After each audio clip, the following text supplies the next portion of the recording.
നമസ്കാരം, ഞാൻ ഡോക്ടർ ഭാഗ്യ, ക്യൂവൺ health കെയറിലെ ayurvedic physician. മഴക്കാലമൊക്കെ തുടങ്ങുന്ന സമയത്ത് അല്ലെങ്കിൽ വേനലൊക്കെ കഴിഞ്ഞ് മഴയ്ക്ക് മുന്നോടിയായുള്ള സമയങ്ങളിലൊക്കെ നമ്മൾ ചിലയിടങ്ങളിലൊക്കെ കേൾക്കാറുണ്ട്, ജോണ്ടിസ് വന്നു അഥവാ മഞ്ഞപ്പിത്തം വന്നു, ചില ആളുകളൊക്കെ മരണപ്പെട്ടു, അതൊരു ഏരിയയിൽ സ്പ്രെഡായി എന്നൊക്കെ. അപ്പോൾ ഇന്ന് നമുക്ക് മഞ്ഞപ്പിത്തത്തിൻ്റെ ചില ലക്ഷണങ്ങളും അവ വരാതിരിക്കാനുള്ള ചില പ്രതിരോധ മാർഗങ്ങളൊക്കെ നോക്കാം.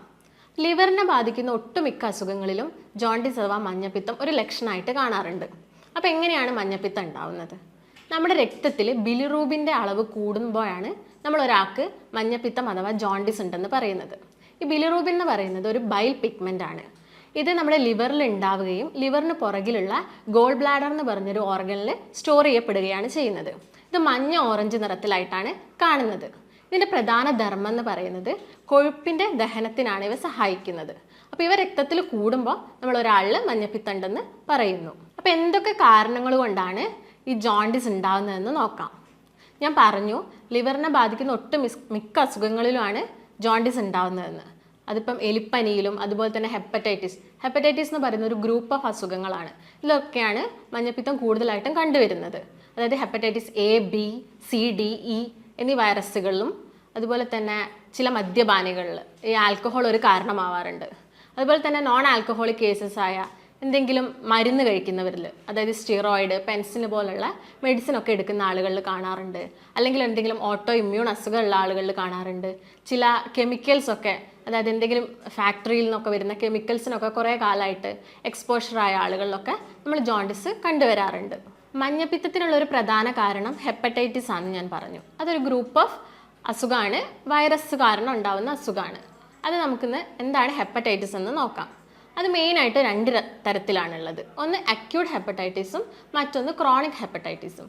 അക്യൂട്ട് ഹെപ്പറ്റൈറ്റിസ് എന്ന് പറയുന്നത് ഇതൊരു 6 മന്തിൻ്റെ ഉള്ളിൽ തന്നെ ക്യൂർ ആവും. ഒരു പേഷ്യൻറ്റിന് മഞ്ഞപ്പിത്തം വരികയാണെങ്കിൽ അതൊരു 6 മന്തിനുള്ളിൽ തന്നെ ക്യൂർ ആവും.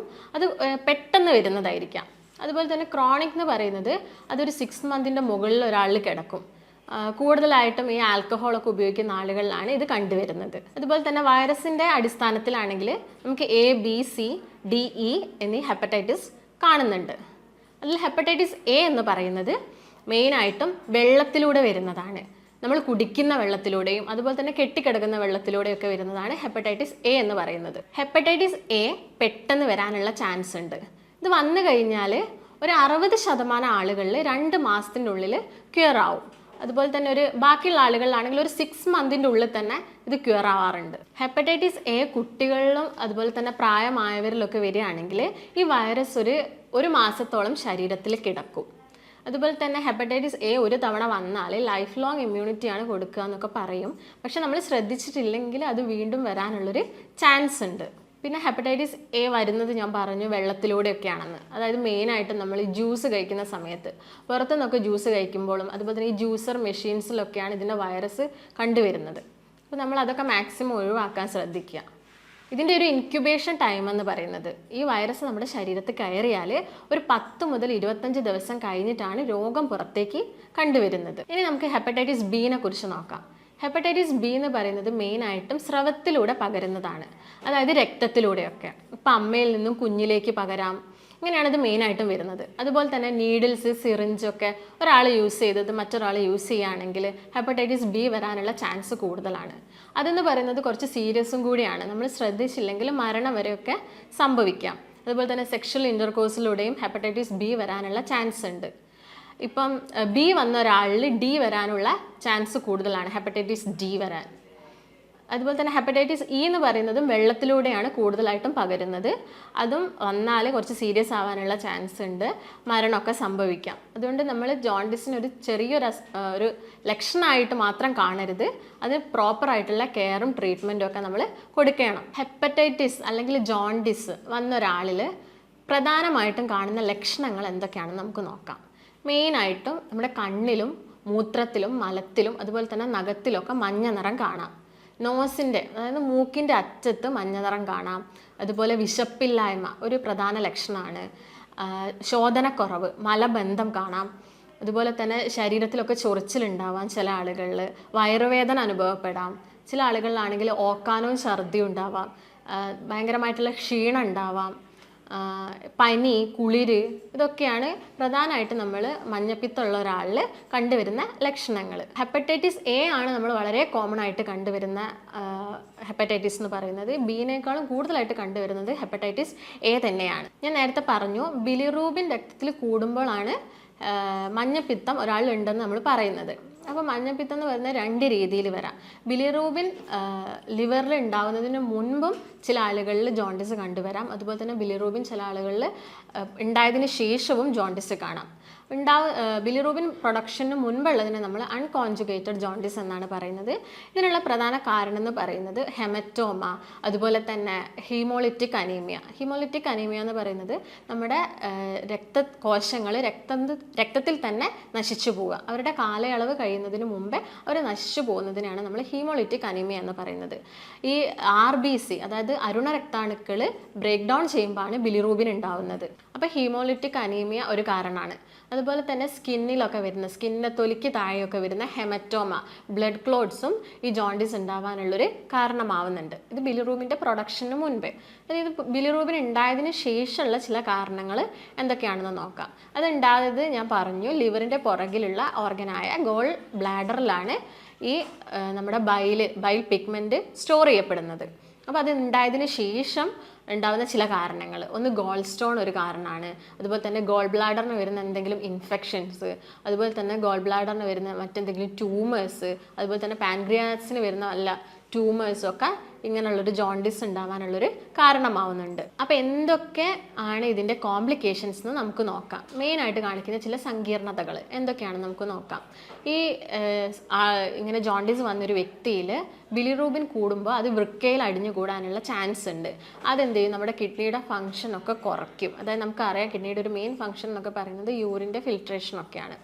അത് കുറയ്ക്കും.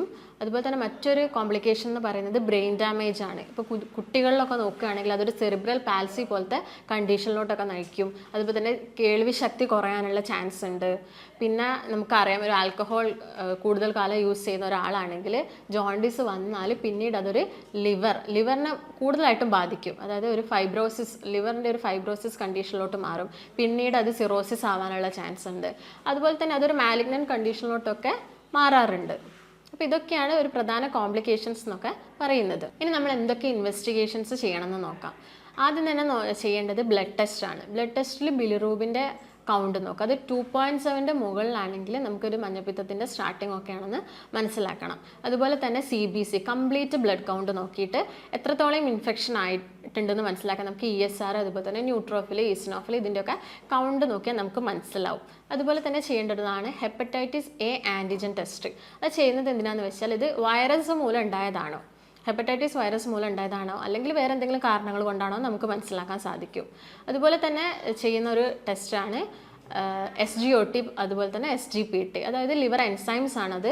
അതൊരു 40 മുകളിലൊക്കെ പോവുകയാണെങ്കിൽ നമുക്കറിയാം ഹെപ്പറ്റൈറ്റിസ് അതുപോലെ തന്നെ ജോണ്ടിസിൻ്റെ ഒക്കെ സ്റ്റാർട്ടിംഗ് ആണെന്ന്. പിന്നെ നമ്മൾ ചെയ്യുന്നതാണ് യൂറിൻ അനാലിസിസ്. അതുപോലെ തന്നെ ലിവർ ഫംഗ്ഷൻ നോക്കാൻ വേണ്ടി നമുക്ക് LFT ചെയ്യാം. സ്കാനിങ് ചെയ്ത് നോക്കാം, അത് ഫൈബ്രോസിസിലൊക്കെ സ്റ്റേജിലോട്ടൊക്കെ എത്തിയിട്ടുണ്ടോ എന്ന് മനസ്സിലാക്കാം. അതുപോലെ തന്നെ MRIയും CT സ്കാനൊക്കെ നമുക്ക് ചെയ്യാവുന്നതാണ്.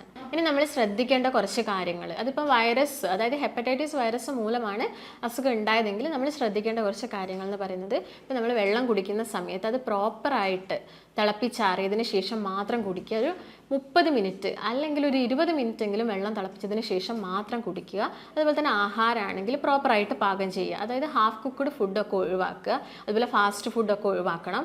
അതുപോലെ തന്നെ ശ്രദ്ധിക്കേണ്ട ഒരു കാര്യമാണ് വൃത്തിയുള്ള ടോയ്ലറ്റ്സ്, വാഷ്റൂംസ് ഒക്കെ യൂസ് ചെയ്യുക. കാരണം ഈ വൈറസ് പെട്ടെന്ന് സ്പ്രെഡ് ആവാനുള്ള ചാൻസ് കൂടുതലാണ് ഇങ്ങനെയുള്ള വൃത്തിഹീനമായ സ്ഥലങ്ങളിൽ നിന്നൊക്കെ.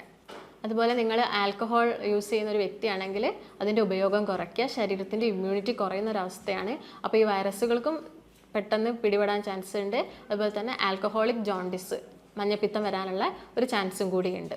അതുപോലെ തന്നെ എന്തെങ്കിലും കെമിക്കലൊക്കെ ആയിട്ട് എക്സ്പോഷർ ചെയ്യുന്ന ഒരു വ്യക്തിയാണെങ്കിൽ അത് മാക്സിമം കുറച്ച് കണ്ടുവരാൻ ശ്രദ്ധിക്കുക.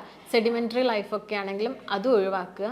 ഇനി നമ്മൾ ഭക്ഷണത്തിൽ ശ്രദ്ധിക്കേണ്ട ഒരു കാര്യം, അപ്പോൾ ഞാൻ പറഞ്ഞു ലിവറിനെ ബാധിക്കുന്ന എല്ലാ അസുഖത്തിലും നമ്മൾ മഞ്ഞപ്പിത്തം കാണാറുണ്ട്. അപ്പം നമ്മൾ ലിവറിന് മാക്സിമം ജോലി ഭാരം കൊടുക്കാതെ നിൽക്കുക. അതായത് മാക്സിമം റെസ്റ്റ് എടുക്കുക. പിന്നെ ഭക്ഷണത്തിൽ നോക്കുകയാണെങ്കിൽ ഓയിലി ഫുഡ് കുറയ്ക്കുക, ഉപ്പടങ്ങിയ ഭക്ഷണത്തിൻ്റെ ഉപയോഗം കുറയ്ക്കുക, ഫാസ്റ്റ് ഫുഡ് അതുപോലെ തന്നെ ജങ്ക് ഫുഡ്, ഫ്രൈഡ് ഐറ്റംസ് ഇതൊക്കെ കുറയ്ക്കുക, ഷെൽ ഫിഷ് ഈ ഞണ്ട്, കക്ക അവയൊക്കെ പരമാവധി ഒഴിവാക്കുക. ഇതൊക്കെ നിങ്ങൾ ശ്രദ്ധിക്കേണ്ട ഒരു കാര്യമാണ്. ഇപ്പോൾ വെള്ളം തിളപ്പിക്കുകയാണെങ്കിലും കുറേ സമയം തിളപ്പിച്ചതിന് ശേഷം മാത്രം കുടിക്കുക, അല്ലെങ്കിൽ ഈ വൈറസ് പെട്ടെന്ന് പെരുകാനുള്ള ചാൻസ് കൂടുതലാണ്. അതുപോലെ തന്നെ നിങ്ങൾക്ക് ഫ്രൂട്ട്സ് കഴിക്കാവുന്നതാണ്, അത് ജ്യൂസ് ആക്കാതെ കഴിക്കാൻ നോക്കുക, ഫൈബറൊക്കെ നഷ്ടപ്പെടും. അതുപോലെ തന്നെ ഫ്രൂട്ട്സ് കഴിക്കുന്ന സമയത്ത് അത് നന്നായി കഴുകിയതിന് ശേഷം മാത്രം കഴിക്കുക. അപ്പോൾ വെജിറ്റബിൾസും അതുപോലെ തന്നെ കഴിക്കാവുന്നതാണ്, കൂടുതൽ ഓയിലൊന്നും ഉപയോഗിക്കാതെ, അതുപോലെ തന്നെ ഉപ്പൊന്നും കൂടുതൽ ഉപയോഗിക്കാതെ കഴിക്കുക. അതുപോലെ വെള്ളം കുടിക്കുകയാണെങ്കിൽ നിങ്ങൾക്ക് ബാർലി വെള്ളമൊക്കെ കുടിക്കാവുന്നതുമാണ്. അപ്പോൾ ഇത്രയും കാര്യങ്ങളൊക്കെ നിങ്ങൾ ശ്രദ്ധിക്കുകയാണെങ്കിൽ ഈ ജോണ്ടിസ് വരുന്നതൊക്കെ നിങ്ങൾക്ക് ഒരു പരിധി വരെ തടയാൻ സഹായിക്കും. അപ്പോൾ ഇങ്ങനെ ലക്ഷണങ്ങളൊക്കെ ആയിട്ട് ഒരു പേഷ്യൻ്റ് വരികയാണെങ്കിൽ നമ്മൾ പ്രോപ്പറായിട്ടുള്ള അനാലിസിസ് ഒക്കെ ചെയ്തിട്ട് ലാബ് ടെസ്റ്റുകളൊക്കെ നിർദ്ദേശിച്ച് വേണ്ട ഡയറ്റും അതുപോലെ തന്നെ ആയുർവേദിക് മെഡിക്കേഷൻസും നൽകുന്നതായിരിക്കും. അപ്പോൾ നമുക്ക് മറ്റൊരു നല്ല വീഡിയോ ആയിട്ട് വീണ്ടും കാണാം. നന്ദി.